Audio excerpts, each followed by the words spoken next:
Hi students, మనం ఏదైనా ఒక జాబ్కి అప్లై చేయాలి అన్నా లేదా ఏదన్నా పర్చేస్ చేయాలన్నా కొన్నిసార్లు మన ఐడెంటిటీ ప్రూఫ్స్ని ఇవ్వాల్సి ఉంటుంది.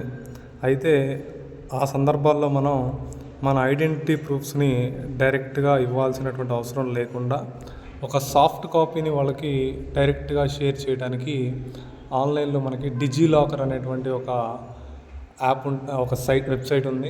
ఆ వెబ్సైట్ని గవర్నమెంట్ ఆఫ్ ఇండియా సపోర్ట్తో డెవలప్ చేయడం జరిగింది. అందులో మనం ఇప్పుడు ఏ విధంగా అకాడమిక్ బ్యాంక్ ఆఫ్ క్రెడిట్ని క్రియేట్ చేసుకోవాలి అనేది ఈరోజు చూద్దాం.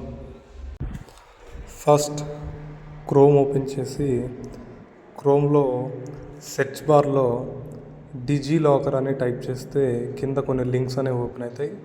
ఈ విధంగా ఒకసారి చూడండి. డిజిలాకర్ అని టైప్ చేస్తున్నాను. కింద నెంబర్ ఆఫ్ లింక్స్ వచ్చాయి కదమ్మా, అందులో ఫస్ట్ డిజిలాకర్ అనేటువంటి లింక్ మీద మనం కనుక క్లిక్ చేసినట్లయితే ఆ వెబ్సైట్ యొక్క పేజ్ అనేది ఓపెన్ అవ్వడం జరుగుతుంది. ఇక్కడ రైట్ సైడ్ అబోవ్ కార్నర్లో సైన్ ఇన్, సైన్ అప్ అని 2 ఆప్షన్స్ ఉన్నాయి కదా. సైన్ అప్ మీద కనుక మనం క్లిక్ చేసినట్లయితే కొన్ని మన డీటెయిల్స్ని ఎంటర్ చేయమని అడగడం జరుగుతుంది. అందులో మన యొక్క డీటెయిల్స్ని మనం మొత్తం కంప్లీట్గా ఎంటర్ చేసి సబ్మిట్ మీద క్లిక్ చేయాలి. ఫస్ట్ మన నేము, తర్వాత డేట్ ఆఫ్ బర్త్, అదేవిధంగా మన యొక్క జెండరు, మన మొబైల్ నెంబరు, మెయిల్ ఐడి, చివర్లో ఒక పిన్ అని చూడమ్మా, సెట్ 6 డిజిట్ సెక్యూరిటీ పిన్ అని. అక్కడ ఏం చేయాలి అంటే మనకిష్టం వచ్చినటువంటి ఒక 6 నెంబర్స్ని ఒక సీక్రెట్ పిన్ కింద మనం యాడ్ చేసుకోవాలి. ఇవ్వండి, మెయిల్ ఐడి టైప్ చేస్తున్నాను.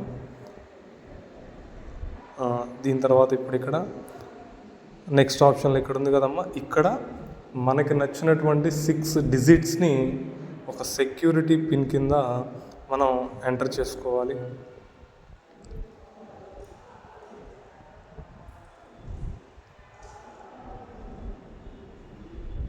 ఎంటర్ చేసిన తర్వాత సబ్మిట్ మీద కనుక క్లిక్ చేసినట్లయితే మన మొబైల్ నెంబర్కి ఒక వెరిఫికేషన్ కోడ్ ఓటీపీ అనేది వెళ్తుంది. ఆ ఓటీపీని మళ్ళీ మనం ఇక్కడ ఎంటర్ చేసి సబ్మిట్ చేయాలి.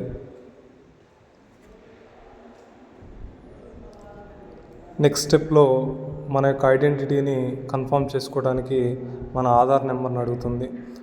మన ఆధార్ నెంబర్ని ఎంటర్ చేసి నెక్స్ట్ మీద క్లిక్ చేసినట్లయితే మన ఆధార్ నెంబర్కి ఏదైతే మొబైల్ నెంబర్ లింక్ అయ్యిందో ఆ మొబైల్ నెంబర్కి ఒక ఓటీపీ వెళ్ళడం జరుగుతుంది.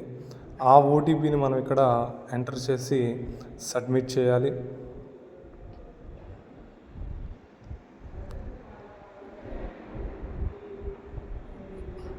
నేను సబ్మిట్ చేశాను.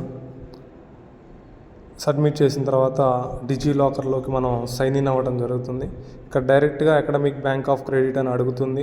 ఇక్కడ క్లిక్ చేసినా పర్వాలేదు, లేదా దీన్ని క్లోజ్ చేసిన తర్వాత కింద వరుసగా డిజిలాకర్ ఆప్షన్స్ ఉన్నాయి కదా, ఇందులో చివర అకాడమిక్ బ్యాంక్ ఆఫ్ క్రెడిట్ ఉంది కదా, దాని మీద క్లిక్ చేస్తే ఈ విధంగా ఓపెన్ అవుతుంది. ఇక్కడ ఆల్రెడీ మన name, date of birth, gender వచ్చేస్తుంది. ఇక్కడ మన ఐడెంటిటీ టైప్లో మనం ఏం చేయాలి అంటే మన అకాడమిక్ రిజిస్ట్రేషన్ నెంబర్ని సెలెక్ట్ చేసుకోవాలి. అకాడమిక్ రిజిస్ట్రేషన్ నెంబర్ అంటే మన హాల్ టికెట్ నెంబర్ అనమాట. కింద ఐడెంటిటీ వాల్యూ అని ఉంది కదా, ఐడెంటిటీ వాల్యూ దగ్గర మన హాల్ టికెట్ నెంబర్ని మనం ఎంటర్ చేసుకోవాలి. హాల్ టికెట్ నెంబర్ని ఎంటర్ చేసిన తర్వాత నెక్స్ట్ అడ్మిషన్ ఇయర్ అని ఉంది కదా, ఆ అడ్మిషన్ ఇయర్ మీద క్లిక్ చేస్తే మీరు ఏ సంవత్సరంలో అయితే డిగ్రీ జాయిన్ అయ్యారో ఆ ఇయర్ని సెలెక్ట్ చేయాలి. తర్వాత ఇన్స్టిట్యూషన్ నేమ్ దగ్గర మీ యొక్క ఇన్స్టిట్యూషన్ నేమ్ ఉంటే డైరెక్ట్గా దాన్ని సెలెక్ట్ చేయొచ్చు. కొన్నిసార్లు అఫిలియేటెడ్ కాలేజెస్కి డైరెక్ట్గా నేమ్ ఉండదు. అలాంటి వాళ్ళు యూనివర్సిటీని సెలెక్ట్ చేసుకోవాలి.